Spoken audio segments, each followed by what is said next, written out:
Welcome to ABIDCon Tutorials. We're going to continue where we left off with the audio element tag in HTML. Now, I want to point out one thing. You no longer have to create a value for the controls attribute or for some of the other attributes that go along with the audio element tag in HTML5. So this is actually no longer necessary. If you have a reason to use it, you can certainly go ahead. But let's go ahead and actually get rid of this. And I'll show you that everything still remains normal. So let's go ahead and save this. We'll refresh our page. And there you can see the control remains. Now, what if you want the track to automatically play when the web page is loaded? For that, we can use the autoplay attribute. So let's go ahead and type that in here. And let's save this. And let's actually go ahead and close the page out. We'll reload it just to make sure it's working properly. We'll reopen this. This is an audio test for our test 1, MP3.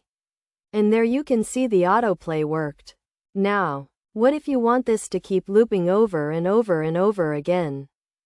You can use the loop attribute for that. So let's go ahead and save this. Let's refresh our page. And this should loop over and over. This is an audio test for our test 1, MP3. This is an audio test for our test 1, MP3.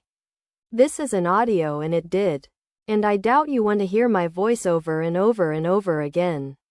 So I took mercy on you guys and hit the pause button. Now, there's one other attribute I want to show you guys. Now, this applies to any HTML element. It really has nothing to do specifically with the audio element. I just wanted to show you guys this attribute that's new in HTML5.